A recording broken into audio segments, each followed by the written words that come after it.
YouTube.com/Bryan Fonseca, boxing in the Olympics. That's what we're going to talk about today. The Olympic field is very interesting, as is the state of boxing in general, not just in a pro sense, but now with the Olympics, we don't even know if we're going to have boxing in the Olympics for far too much longer going forward. But for this Olympics, we have a field of reportedly 248 boxers. We're gonna have the most women that we've ever seen at the Olympic level. And at the same time, the men's representation is going down. This is per the Associated Press. 23 more women will be in Paris than were in Tokyo for the last Olympics, with 63 fewer men joining the field and one fewer weight class. For the men, there is no weight class between 156 and 176 pounds. If you follow boxing at all, you know that's pretty significant. Not just because it's a 20-pound weight difference, but also middleweight is 160, super middleweight is 168. The middleweight and super middleweight weight classes, not really going to be here. These 7 weight classes are the fewest that the men will have had in the Olympics since 1908. So people think that boxing may be on its way out before the Olympics that are going to be held in the United States in 2028. For some perspective, there are reportedly 248 fighters that are going to be competing in these Olympics. There were 289 in last Olympics, and the number has steadily been going down. The record for the most Olympic competitors in boxing in any Olympics was 432 in Seoul, South Korea. At that point, we didn't have women competing yet, unfortunately, but 432 no less. 12 weight classes for the men. Again, that's down to 7. Now, in terms of Olympic boxing in general and amateur boxing in general, which this is still considered that, even though pros could compete, more on that in a second, this is a different game. This is a different style. Pro fights, you can feel out your opponent, whatever the case may be. Amateur boxing, Olympic boxing, international boxing, you don't have time for that shit. You have 3 rounds. In this case, you have 3 3-minute rounds. In a lot of amateur competitions, you have 3 2-minute rounds, but you only get 3 rounds. Robberies happen. There's been a lot of shady decisions in the Olympics in the past. We mentioned Seoul, South Korea earlier, 1988 in the final. Roy Jones Jr. got robbed in a very memorable fight, one of the worst robberies in boxing history. Other robberies have happened in the Olympics. You have Floyd Mayweather Jr. in 1996. You have Michael Conlan in 2016. You have Evander Holyfield, victim of an awful disqualification in 1984, so on and so forth. These things happen. We don't know to what degree or if it's going to happen at all in 2024. Hopefully it's not the case because it taints things, obviously. But you just never know, because in betting on this in particular, you don't know who the money is going to be behind. So in this respect, just be careful for that when watching out for the fights. We don't think any shady shit's going to happen this time around, but we don't know for sure, because boxing is boxing at the end of the day. And then you have the aspect of professional fighters being allowed to compete in the Olympics now. This is the 3rd time that this has happened. Not all of them have done great. Some of them have done well. And in the last Olympics, obviously, you saw an uptick in pro representation in the Olympics. But part of that was also COVID, because a lot of guys, instead of waiting around, because the 2020 Olympics actually took place in 2021, had to wait a year. As a result, you had some guys, some of whom from America, other parts of the world, took a couple of pro fights before actually competing in the Olympics, didn't want to wait around. Don't really blame them for that. Of the Olympic boxers that competed in 2021, 43 of them had professional experience. 36 of them were men, 7 of them were women. Only 6 of them had more than 4 professional fights. And of those professional fighters who competed in the last Olympics, 8 of them medaled. That includes most notably Keyshawn Davis, who was 3-0 with 2 knockouts. He got a silver. Duke Reagan was 4-0 with 1 knockout. He got a silver. Bakhtir Jalalov, we're going to hear about him again in a little bit. He won a gold medal at super heavyweight. And today, one of the best heavyweight prospects in the sport. Now, for the actual fighter portion, who should we be paying attention to going into this?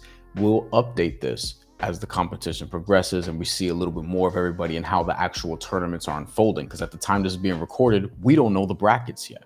All we know is who's going to be competing and in what weight class and what the betting lines are, because more of those have come out, which is very important for some of us who like to gamble on such things. But in terms of boxers that are worth paying attention to on a grander scale, let's start with Bakhtir Jalalov. So much of a favorite in his competition that he's the favorite to win again, minus 320 at the time of this recording to win his tournament. One of the only tournament favorites who has minus odds. He won an Olympic gold medal at this weight, which is basically over 92 kilos in 2021. He beat Richard Torres Jr., fellow prospect.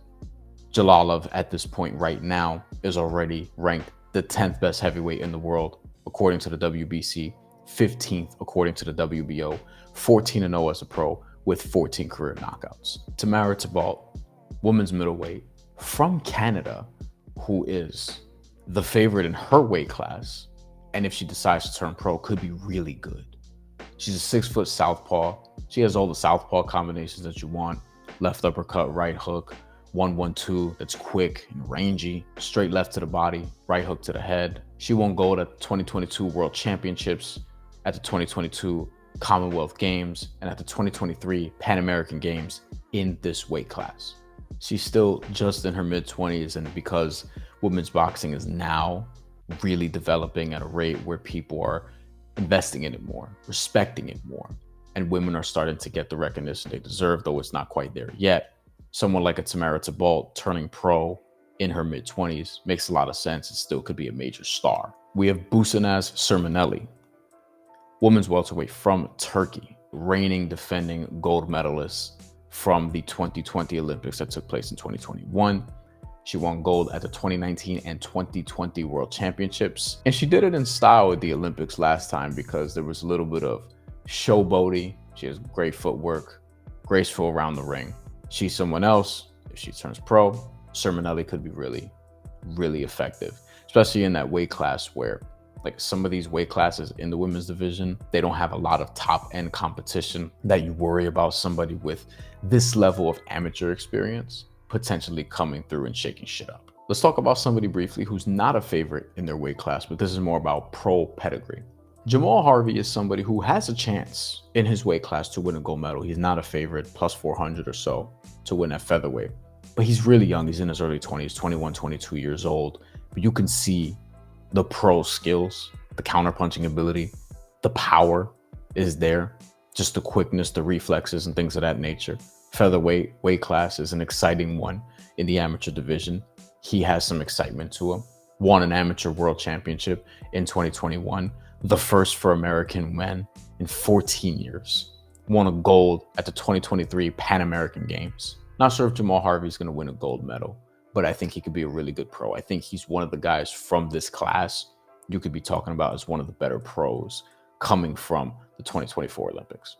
Arlen Lopez, who is a 176 pounder, going to be competing underdog slightly, plus 275ers to win his tournament, but won gold at middleweight in 2016, won gold at light heavyweight in 2021, is going to look to win a third gold medal, which has only happened in the Olympics with Felix Savon, Teofilo Stevenson, and Laszlo Papp. The first two were also Cuban. Lopez is already a pro. He's 3-0 with 2 knockouts. Whatever you picture in Cuban-style boxing, Lopez has it, as does Julio Cesar La Cruz, one of the favorites to win gold at 92 kilos. Won gold at light heavyweight in 2016 in the Olympics, and at heavyweight, not super heavyweight, that was Jalalov, in the 2020 Olympics that again took place in 2021. 5 world championship golds at light heavyweight, 1 at heavyweight, 4 Pan American gold medals, 1 at heavyweight, 3-0 as a pro as well. So he's also dabbled in a professional career. But what you see is what you get with him. Same with Lopez. It's Cuban style, it's low hands, it's flash, it's defense, it's amazing reflexes, it's awkward angles where you're going to see punches come from. Cuban boxers are always fun to watch, especially at the amateur or Olympic level. So because I wanted to keep this relatively short, not sure if we accomplished that, but those are the fighters to recap that you should be paying attention to closely in this Olympics as it pertains to how they perform in the 2024 Olympics, because they can win gold medals, and also potentially, for at least a couple of them, they're pro prospects. If there are any that I failed to mention, because there are, because we don't have a lot of time, because there's a lot to cover, let me know in the comments. Just be cool about it. We are going to update this as the tournament progresses. We'll probably do another video at some point right before we get deep into the tournament to probably preview what's left of it, quarterfinals, semis, or whatever the case may be, and obviously a recap. We're going to do the same thing with basketball, so pay attention to the channel because there will be some men's and women's basketball previews and other things coming as the Olympics progresses. Thank you for watching. That's all we have for today. Make sure you enjoy boxing at the Olympics, and hopefully it's not the last time.